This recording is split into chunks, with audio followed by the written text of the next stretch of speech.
नमस्कार. आता काही वेळापूर्वी आदरणीय दादांच्या पवित्र स्मृतीला पुष्पचक्र वाहून आदरांजली वाहून आपण सगळे या ठिकाणी उपस्थित झालो आहोत. डॉक्टर साहेबांनी आता बोलताना उल्लेख केला, आपण दादांचं आज पुण्यस्मरण करतो आहोत, म्हणजे पुण्याचं स्मरण करतो आहोत. हे पुण्य कुठलं? तर जी जी चांगली कामं आदरणीय दादांनी उभी केली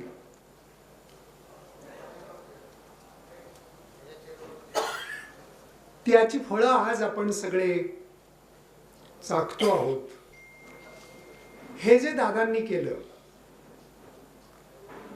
त्याच्याबद्दलची आपली कृतज्ञता व्यक्त करण्यासाठी, त्याचं स्मरण करण्यासाठी आपण त्यांच्या पवित्र स्मृतीला आदरांजली अर्पण केली. डॉक्टर साहेबांनी असं सांगितलं की जे पुण्य ज्याला आपण म्हणतो ते पुण्य म्हणजे सत्कृत्य, चांगली कामं. इतर अनेकांचा उद्धार होईल, अनेकांना उपयोगी पडेल, अनेकांच्या जीवनामध्ये जो प्रकाश निर्माण करेल, त्यांना प्रगतीची दिशा दाखवेल, ते पुण्यकर्म, ते पुण्याचं काम. आणि असं दादांनी आयुष्यभर केलं. त्यांना दीर्घायुष्य लाभलं. एकच ध्यास, सर्वसामान्य माणसासाठी आपलं आयुष्य चंदनासारखं झिजवणं, दुसरी उपमा त्याला नाही.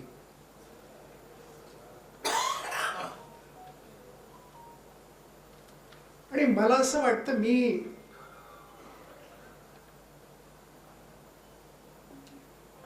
दादासाहेबांच्या चरित्राचं लेखन केलं आहे. आता ते नुकतंच प्रकाशित होईल. त्याचा अभ्यास करताना, ते बघताना, त्यांना समजून घेताना, त्यांना जाणून घेताना मला सतत एक गोष्ट लक्षात येत गेली की दादासाहेब किंवा आदरणीय दादांना समजून सांगायचं, समजून घ्यायचं, तर कसं समजून घ्यायचं? एखादं लहान मूल असतं, त्याच्या बाजूने अनेक आकर्षक खेळणी ठेवली, खाऊ ठेवला, त्याची अवस्था काय होईल? त्याला हे बरं वाटेल, ते बरं वाटेल, ते चांगलं वाटेल, ते तिकडे धावेल, इकडे धावेल, ते हातात घेईल, ते ठेवून देईल, अशी अवस्था होते. म्हणजे आदरणीय दादांच्या सहकारातल्या कामाविषयी बोलावं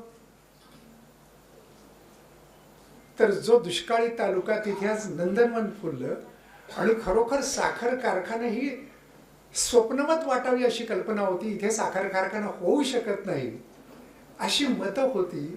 तिथे त्या कारखान्याची उभारणी होती आणि राज्यातला एक नंबरचा कारखाना, VSIचे अनेक पारितोषिक मिळवलेला कारखाना.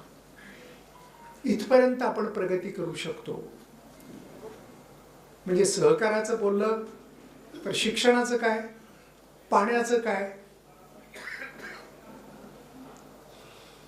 सर्वसामान्य लोकांसाठी केलेली अनेक कामं आहेत. ह्या बाजूने दिसतं की भाऊसाहेब स्वातंत्र्य लढ्यात अग्रभागी होते. कम्युनिस्ट चळवळीमध्ये तो विचार मनात रुजवून त्यांचा जो अभ्यासाचा पिंड असतो तो त्यांनी प्रयत्नपूर्वक जोपासला होता. आणि ज्या आदरणीय अण्णासाहेबांचा उल्लेख डॉक्टर साहेबांनी केला, अण्णासाहेब शिंदेचे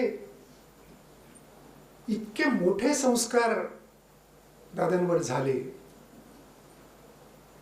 तिथून त्यांना वाचनाची सवय लागली. आणि नुसती वाचनाची सवय नाही, तुम्ही आम्ही सगळेच वाचतो. जे वाचतो ते समजून घ्यायचं, त्याची टिपणं काढायची. ती कशासाठी? आपल्यामध्ये पूर्ण रुजावं, मुरत जावं तो विचार, आणि मग त्या संबंधी बोलायचं. स्वातंत्र्य लढ्यात दादासाहेब ज्यावेळी अग्रभागी होते, त्या सगळ्या लोकांबरोबर काम करत होते, त्यावेळी त्यांना तुरुंगवास पत्करावा लागला.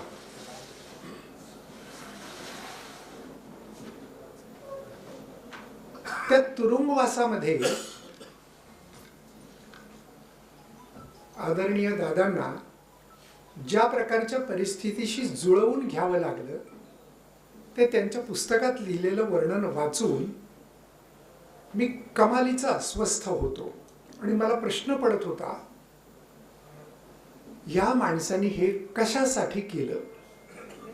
हे आपण का समजून घ्यायचं आहे की आपल्यासाठी, आपल्या भल्यासाठी, आपण आत्ता जिथे आहोत तिथून आपल्याला वर उंच उचलून ठेवण्यासाठी ह्या माणसाने काय काय सहन केलं? त्यांना त्यातून काय मिळवायचं होतं? अजिबात नाही. त्यांना कुठला पुरस्कार नको होता, कुठली पदवी नको होती, पद्म पुरस्कार नको होता, सत्कार समारंभ काही नको होतं. त्यांचं नातं सर्वसामान्य माणसाशी इतकं घट्ट जुळलेलं होतं, त्याला त्यांना बरोबर घ्यायचं होतं, त्याला त्यांना हृदयाशी घट्ट धरायचं होतं. सहकार म्हणजे काय? तू आणि मी एकत्र येऊ आणि आपण आपला उद्धार करू. आपल्या खेडेगावामध्ये पद्धत असते, एखादं पोतं भरलेलं उचलायचं तर आपण जाणाऱ्या वाटसरूला म्हणतो, दादा जरा हात लावा. आपला हात, त्याचा हात, हात गुंफले जातात. कितीही वजन असलं तरी दोघं विभागून घेतात, ओझं उचललं जातं. सहकाराचं हे साधं तत्व जर अंमलात आणलं, तू आणि मी मिळून आपण परस्परांचा, आपल्या बरोबर जे लोक आहेत त्यांचा उद्धार करू. सहकाराचं हे सूत्र आपण लक्षात घेतलं पाहिजे. आणि सहकार आपण ज्या ज्या ठिकाणी आहोत, आपण आता जी काही भूमिका करतो आहोत, तिथे हातात हात कसे गुंफता येतील हे आपण पाहिलं पाहिजे. हात आणि पाय ओढण्याची परिस्थिती आज सगळीकडे दिसते. हा माणुसकीचा पराभव आहे. ज्यांनी मला मदत केली, किरकोळ स्वार्थासाठी मी त्याचे पाय ओढायला जातो, असं जर दादांनी ठरवलं असतं तर हे काहीच झालं नसतं. आज आपण इथे आलोही नसतो. ही मोठी माणसं समजून का घ्यायची म्हणून समजून घ्यायची. आणि दादा समजून घेताना मला कुठे कुठे मला धक्केच फार बसत गेले आणि सारखा प्रश्न पडत गेला, ह्या माणसाने हे का केलं? आणि मग आपण किती स्वार्थी आहोत, आपण किती संकुचित आहोत, आपण थोडाही आपल्या पलीकडचा विचार कसा करत नाही, ह्याची अनेक उदाहरणं दिसायला लागली. आमच्या पुण्याच्या बाबतीत तर म्हटलं जातं, पुण्यात पत्ता विचारला तर माहिती नसला तरी कुठली तरी दिशा सांगतो, किंवा ठिकाण ते असेल तर इकडे दाखवलं जातं. हे का करतो? मला सहकार कळलेलं नाही, मला लोकांना मदत करणं कळलेलं नाही, मला दुसऱ्याला उभं करणं जमलेलं नाही. आणि त्या स्वातंत्र्य आंदोलनात भाऊसाहेबांचं जे काही, तुम्ही त्यात एक प्रसंग दिलाय, खूप तपशिलात मी जात नाही, परंतु प्रसंग सांगतो. आणि वय जेमतेम 19-20, आता 19-20 असणाऱ्या मुलांनी आठवावं की आपण आत्ता या वयात काय करतो आहोत, आणि मोठी माणसं जी पुढे झाली ती काय करत होती. असं ठरलं ते ब्रिटिश सरकारच्या विरोधातला तो सगळा संघर्ष होता. माणसं कशी पेटून उठली होती, आणि ते पेटलेलं जे रूप होतं ते किती जोरात ते स्फुल्लिंग असं पेटलेलं दिसत होतं. असं ठरलं की विजेच्या तारा तोडून टाकायच्या, खांब मोडून टाकायचे. असहकाराचं जसं हे होतं तसं तर संघर्षाची एक ती लक्षात घ्या, तरुणपणातला माणूस ज्याच्या पुढे तुमच्या माझ्यासारखं सगळं आयुष्य पडलेलं आहे. शेतकऱ्याचा मुलगा, शेतकऱ्याच्या घरातला मुलगा,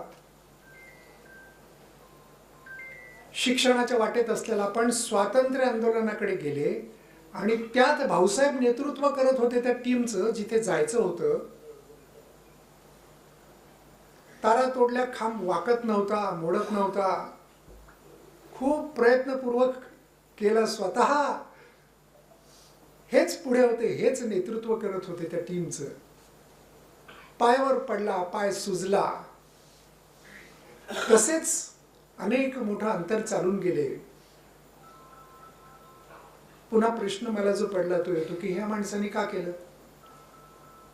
मला आता माझा रोज घास खाताना जो मी खूप आनंदाने, सुखाने, सगळ्या सुखसोयींनी युक्त अशा परिस्थितीत राहून घेतो आहे, त्यासाठी त्या माणसाने त्याच्या अंगावर, त्याच्या पायावरती खांब पडला. ते कशासाठी सहन केलं?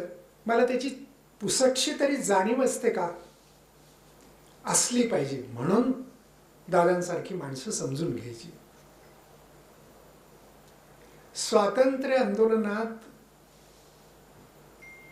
ज्या कोठडीत त्यांना ठेवलं होतं तिथलं वर्णन तुम्ही पुस्तकातलं वाचा, मी त्याचा उच्चार करत नाही. अंगावर काटा आणणारं ते वर्णन आहे. ज्या पोलीस अधिकाऱ्यांनी अटक केली त्यांनी सांगितलं, अरे तू चांगल्या घरातला दिसतोयस, तू हे कशासाठी करतोयस? उद्देश एकच होता, हे मला घडवून आणायचे, हे मला करायचे. ज्या साखर कारखान्याविषयी आपण बोललो आणि नंतर सहकाराला अनेक धुमारे फुटत गेले, तो साखर कारखाना म्हणजे भाऊसाहेबांसारख्यांनी मनात आणलं आणि साखर कारखाना उभा राहिला असं झालं? असं अजिबात नाही झालं. परवान्यापासून अनेक पातळ्यांवरती संघर्ष करावा लागला, लढावं लागलं, पटवून द्यावं लागलं, काही अटी मान्य कराव्या लागल्या. जुनी मशिनरी घ्या, हो, उद्देश एकच, मला माझा माणूस उचलून उभा करायचा आहे. आज इतकं भव्य स्वरूप दिसतं, संगमनेरचं आज पालटलेलं स्वरूप असतं. 60 वर्षापूर्वी, 70 वर्षापूर्वीचं संगमनेर आणि हा सगळा परिसर आपण जर डोळ्यापुढे आणला तर काय असेल हो अवस्था? आज केवढं स्वरूप बदललंय. नळ सोडला की पाणी येतं, तिथे पाऊस कमी पडतो. हा पर्जन्य छायातला प्रदेश आहे, हे सांगूनही पटत नाही.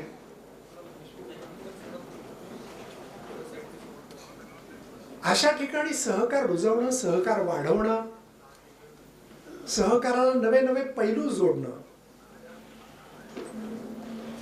आणि मग साहजिकच त्यांच्या बरोबर आज इथे त्यातले काही दादांच्या बरोबर काम केलेल्या व्यक्ती आहेत, असा सगळा संच उभा करणं. आणि ही माणसं म्हणजे त्यांची वेगवेगळी रूपं आहेत. दादांचा संस्कार त्या प्रत्येक व्यक्तीमध्ये रुजलेला आहे. ती सगळी माणसं त्या विचारांनी, त्या कृतींनी भारावलेली अशी आहेत.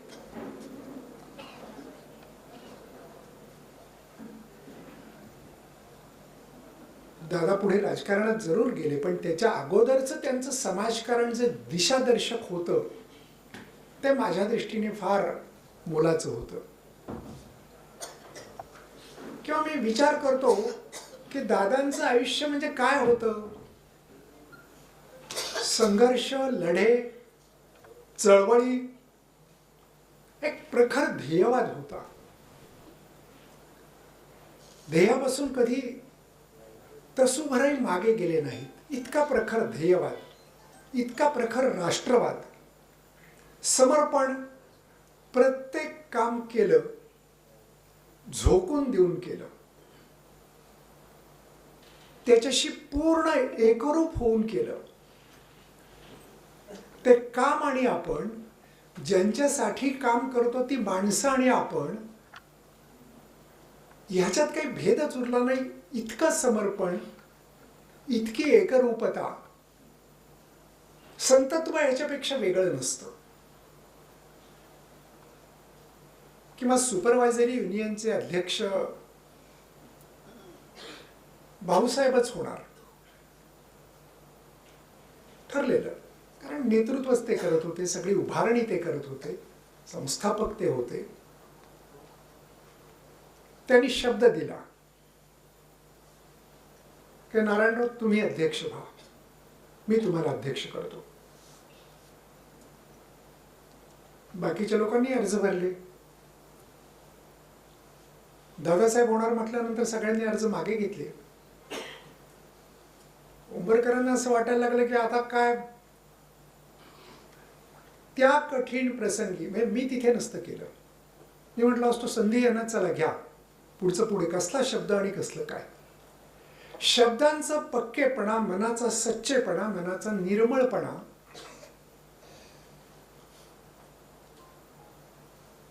म्हणजे केवळ एवढ्या एका गुणापुढे नतमस्तक झालो तरी खूप झालं. तेवढा एक गुण समजून घेतला. त्यांनी सांगितलं नाही, मी तुम्हाला शब्द दिलाय.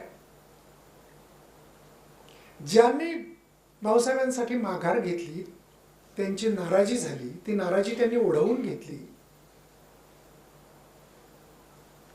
पण शब्द पाळला. मी सकाळी दिलेला शब्द थोड्या वेळाने किंवा दुपारी पाळत नाही, संध्याकाळी तो विसरूनच गेलेला असतो. कुठे आपल्या आयुष्याचा, जीवनाचा, सत्य वर्तनाचा स्तर आणलेला आहे, तो सुधारण्यासाठी दादा समजून घ्यायचे. आपल्याला केवळ इतिहास वाचायचा नाही, इतिहासातल्या घटना, सण हे समजून घ्यायचं नाही. जोरवे ते संगमनेर हा रस्ता श्रमदानाने केला. पुढे लोकल बोर्डाचे सभासद झाले त्यावेळी त्यासाठी तरतूद केली.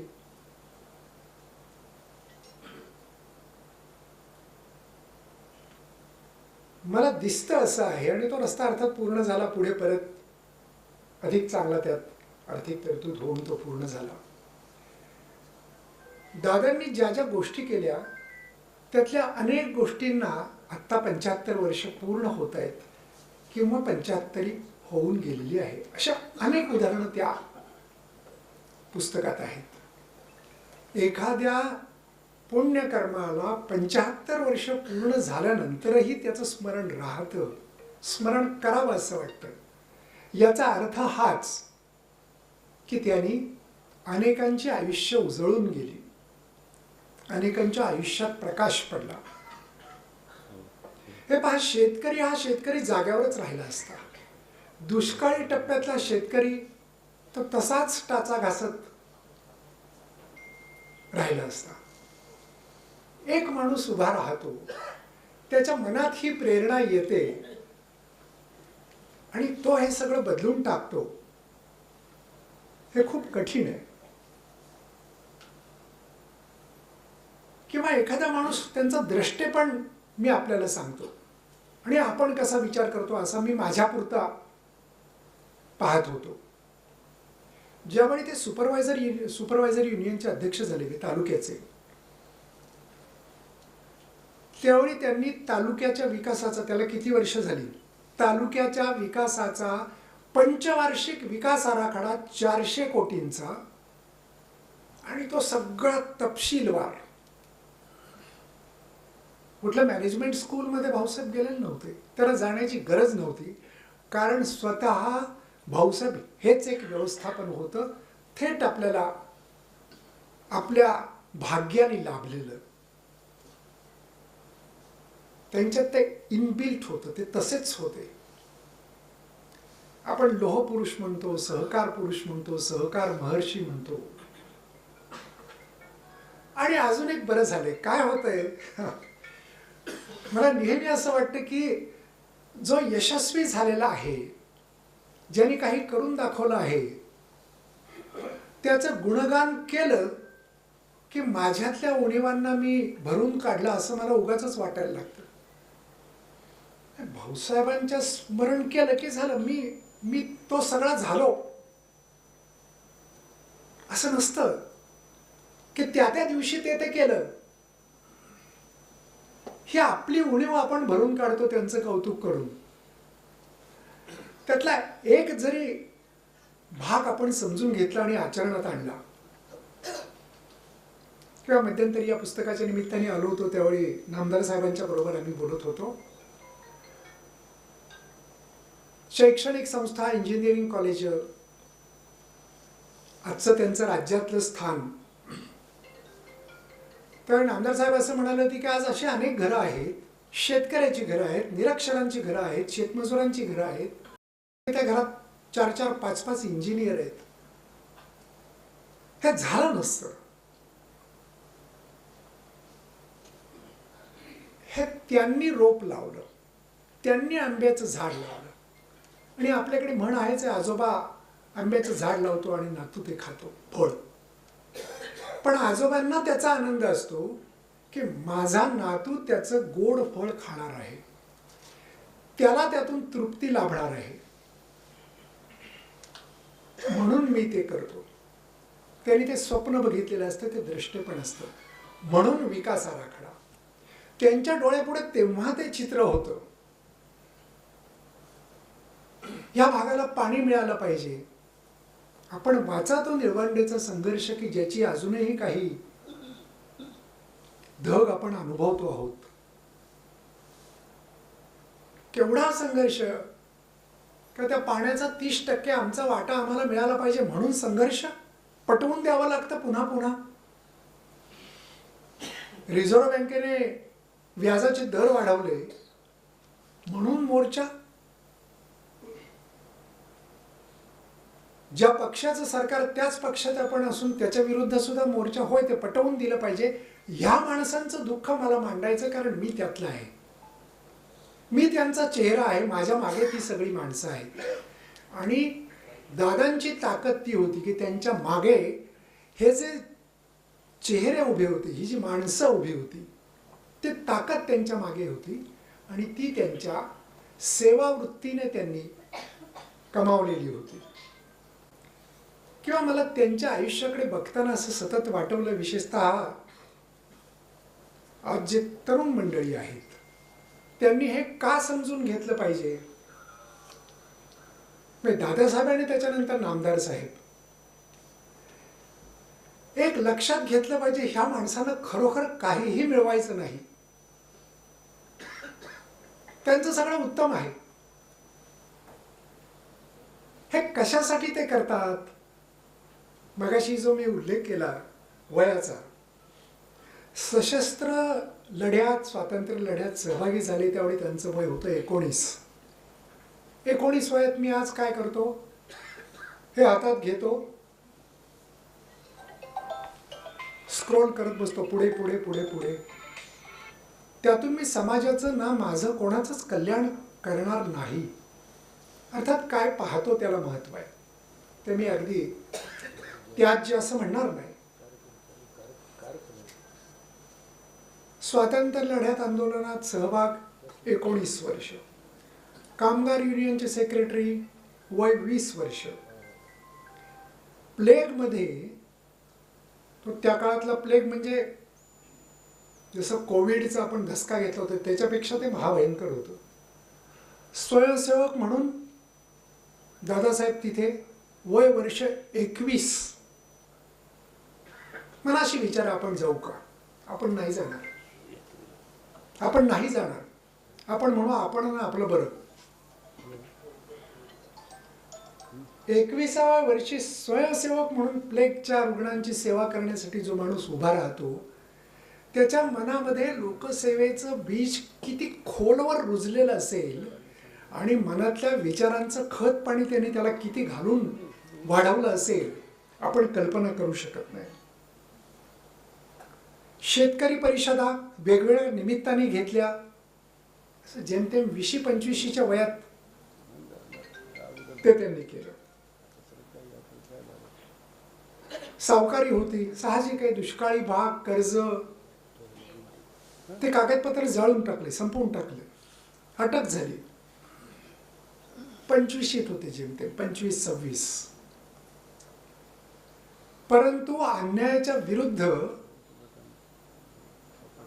जी मनातला राग, द्वेष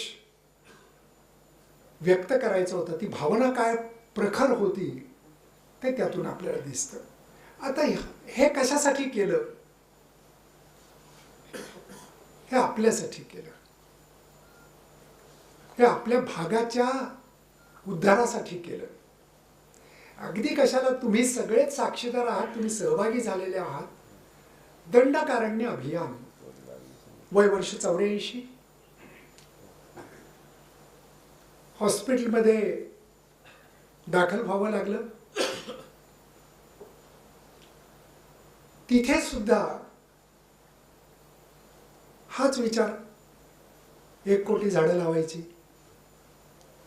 आणि मग ते जन आंदोलन कसं झालं, त्याची आंतरराष्ट्रीय पातळीवरती दखल कशी घेतली गेली. काय स्वप्न होय, आपली स्वप्नच साधी असतात. स्वप्न खूप साधी असतात. कुठेतरी जायचंय गावाला, बसचं तिकीट, रेल्वेचं तिकीट मिळालं, AC मिळालं, बसायला जागा मिळाली.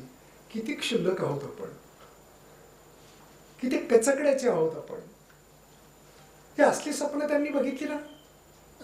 असली नाही बघितली. त्या स्वप्नांना सुद्धा एक मूलतः बलदंडपणा होता. आपण म्हणतो ना की रुबाब करावा तर तोही असा पाहिजे, मर्दानी पाहिजे.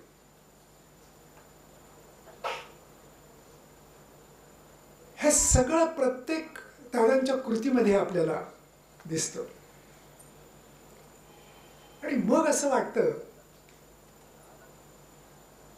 म्हणजे तुम्हाला मी मगाशी म्हटलं तसं सहकार आहे, स्वातंत्र्य आंदोलन आहे, शिक्षण आहे,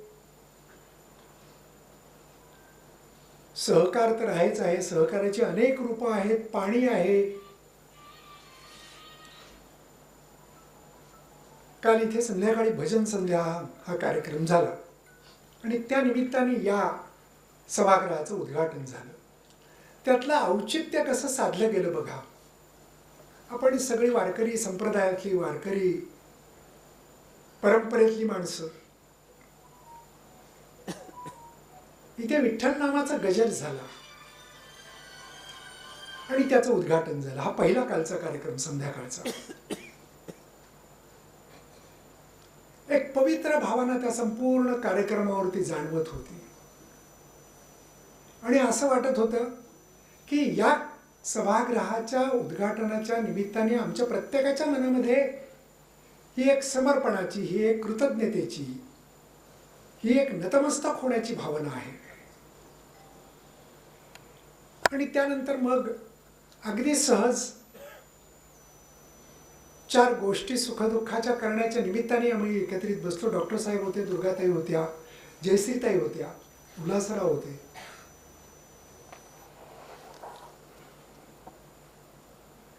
चेअरमन होते.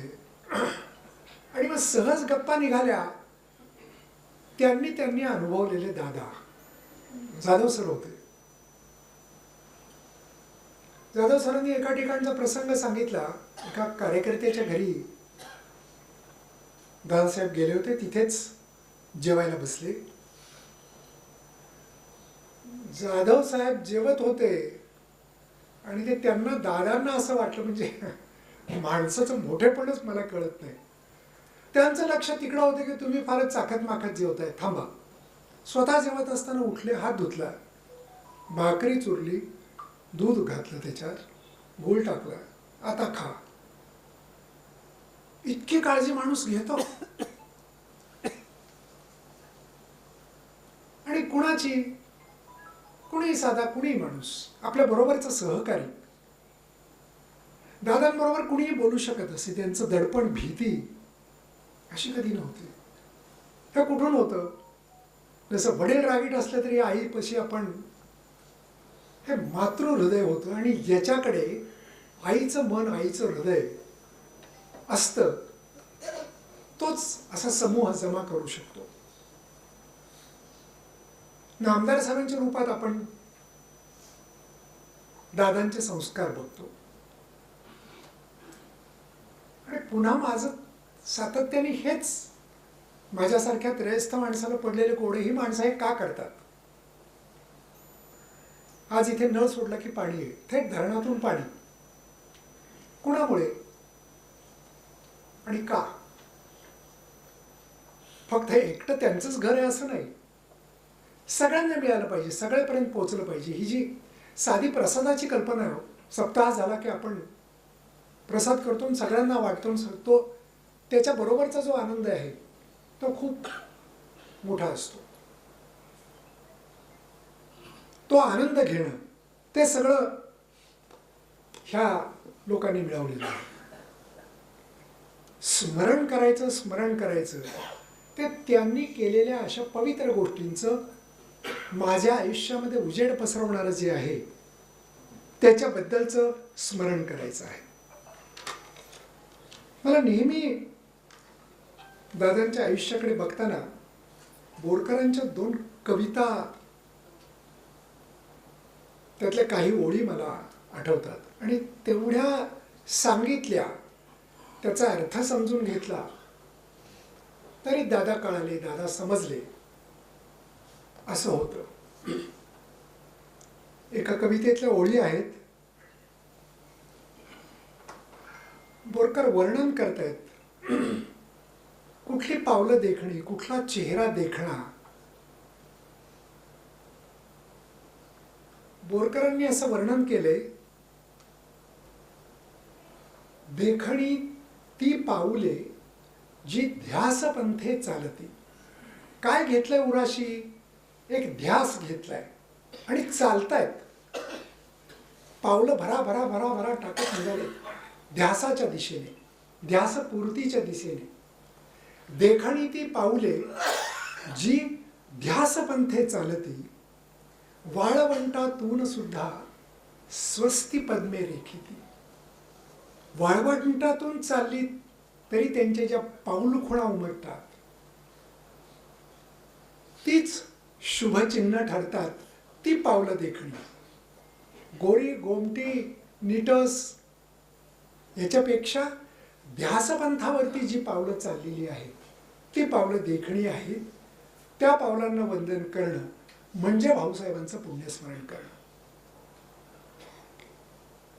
देखणा देहांत तो समाप्ती. देखणा देहांत तो जो सागरी सूर्यास्तसा.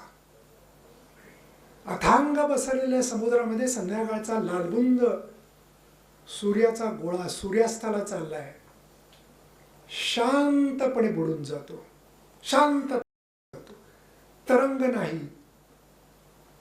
देखणा देहांत तो. अस्तित्वाचं संपणं कसं? सागरामध्ये सूर्य बुडून जातो तसं. देखणा देहांत तो जो सागरी सूर्यास्तसा आणि अग्नीचा पेरून जातो रात्र गर्भी वारसा. सूर्य बुडाला, त्यांनी पेरणी कशाची केली?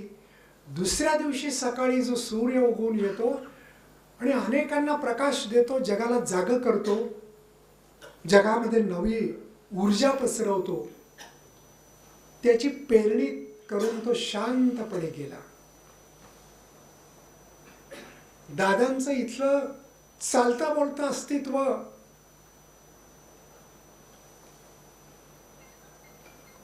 पुण्यकर्म करून इथून संपलं, परंतु हा जो वारसा त्यांनी पेरला आहे त्यातून नवा सूर्योदय झाला आणि तो सूर्योदय आज आपण सगळे अनुभवतो आहोत नामदार साहेबांच्या रूपाने. हे असं काही ठरवलेलं नसतं, परंतु ही माणसंच अशी असतात की त्यांच्या मनामध्ये हे असतं आणि त्यातून ते बरोबर, आणि मग परत ती वाटचाल स्वतंत्रपणे होत आली. स्वतः नामदार साहेबांचे म्हणून काही वेगळे पैलू, गुणविशेष हे आहेतच, परंतु तो वारसा असा शांतपणे जो बुडून गेला त्यातून उदयाला आलेला आहे. म्हणून तो बावनकशी आहे, म्हणून तो आपल्या जवळ आहे.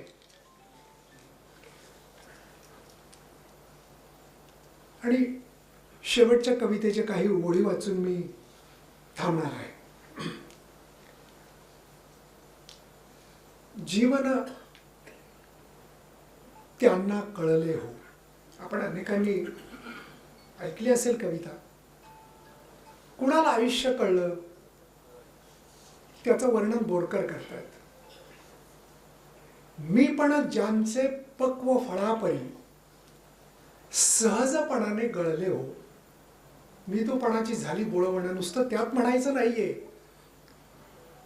मी आणि तू ह्यातलं जे अंतर असतं, बोळवण झाली म्हणजे संपलं. तू आणि मी एकच आहे, ध्येय आणि मी एकच आहे, माझी उद्दिष्ट पूर्ती आणि मी एकच आहे. मी त्यात विरवून जातो. साखर जशी पाण्यात विरघळून जाते, कळत नाही. मी पण ज्यांचे, म्हणजे मी मी मी असं नाहीच आहे तो कुठे. ते मी पण ज्यांचं कसं गळून गेलं, सहजपणाने झाडावर पिकलेलं फळ असतं. मी पण ज्यांचे पक्व फळापरी सहजपणाने गळले हो. जळापरी मन निर्मळ ज्यांचे, पाण्यासारखं निर्मळ मन. जळापरी मन निर्मळ ज्यांचे, गेले तेथे मिळाले हो. आदिवासी कुटुंबात गेले, तिथलेच झाले. स्वातंत्र्य लढ्यात गेले, तिथलेच झाले. शेतकऱ्यांमध्ये मिसळले, तिथलेच झाले. स्वातंत्र्य आंदोलनात गेले, त्यातला एक झाले, स्वातंत्र्य सेनानी. हे इतकं मी पण वगळणं ही सोपी गोष्ट नाही. पुन्हा एकदा, संतत्व संतत्व ज्याला म्हणतात ते हे कृतिशील संतत्व आहे. जो डॉक्टर साहेबांनी उल्लेख केला की हे ठीक आहे, कृतीचं काय. ही कृती ही केवळ कृतज्ञता व्यक्त करून संपत नाही. संपली ते 20% संपेल. मी प्रत्यक्षात काय करतो त्या संस्कारांचं, ते महत्वाचं आहे. चराचराचे होऊनी जीवन स्नेहासम पाजळले हो. सगळ्यांचे झाले, उरलंच नाही काही. चराचराचे होऊनी जीवन स्नेहासम पाजळले हो. सिंधू सम हृदयात जयांच्या रस सगळे आकळले हो. सागराला सगळे नद्या, सगळे प्रवाह, गटार, काय जे मिळते ते मिळते, मिसळून जाते. जनांचा प्रवाह चालिला. हे काय सगळं झालं. तुम्ही कुठल्या एका प्रवाहाचे, कुठल्या एका सिंधूचे प्रवाह आहात, थेंब आहात. दादांच्या पुण्यकर्माच्या प्रवाहाचे आपण सगळे थेंब आहोत. चराचराचे होऊनी जीवन स्नेहासम पाजळले हो. सिंधू समय हृदयात जयांच्या रस सगळे आकळले हो. आपत्काली अन दिनावर घन होऊनी जे वळले हो. संकट आहे, तिथे गेले, कसे बरसले. ढग येतो आणि मनसोक्त बरसात करतो. आपत्काली अन दिनांवर घन होऊनी वळले हो. दुरित जयांच्या दर्शन मात्रे मोहित होऊनी जळले हो. दुरित वाईट कृत्य, अशा पवित्र कृतिशील महामानवाला बघून माझ्या मनात जरी एखादं दुरित आलं, एखादी विचित्र वाईट भावना आली, जळून जाते. मंदिरात देवाचं दर्शन घेताना आपल्या मनात वाईट येऊ शकत नाही. ह्याचं कारण तिथं दुरीत टिकू शकत नाही. तर दुरित जयांच्या दर्शन मात्रे त्यांच्याबरोबर असताना ते पाणी आपल्या अंगावर ओढून, तीर्थ आपल्या अंगावर ओढायल्यावरती जसे आपण पवित्र होतो तसं होऊन जातं. आपत्काली आणि दिनांवर घन होऊनी जे वळले हो, दुरित जयांच्या दर्शन मात्रे मोहित होऊनी जळले हो. आणि शेवटच्या 2 ओळी, पुण्य जयांच्या उजाडवाने, प्रकाशाने, पुण्य जयांच्या उजाडवाने फुलले आणि परिमळले हो. ते वाढलं, त्याचा गंध सगळीकडे पसरला. साया साविन ब्रह्म सनातन घरीच ज्या आढळले हो. आपण सगळे भाग्यवान आहात की हे जे ब्रह्म तुम्हाला मिळालं, हे जे नेतृत्व तुम्हाला मिळालं, ते दादांच्या रूपाने असेल, नामदार साहेबांच्या रूपाने असेल, ते सायासाविनं कुठले प्रयत्न केल्याशिवाय आपल्याला मिळालं आहे, आपल्या घरात मिळालेलं आहे. पुण्य जयांच्या उजाडवाने फुलले आणि परिमळले हो. सायासाविन ब्रह्म सनातन घरीच ज्या आढळले हो. असे आपण सगळे भाग्यवान आहोत. म्हणून दादांच्या स्मृतिदिनानिमित्त त्यांच्या पुण्यकर्माचं, त्यांच्या चांगल्या कामाचं स्मरण करायचं, नतमस्तक व्हायचं, ती कृतिशीलता अंगी बाळगण्याचा प्रयत्न करायचा. मी तर असं म्हणेन, तुम्ही देवाला नमस्कार नाही केलं तरी चालेल. ही जी पुण्यकर्म आहेत त्यातलं एक कर्म आठवा, एक पाऊल टाकायचा प्रयत्न करा. तुमचं आयुष्य उजळून जाईल. धन्यवाद.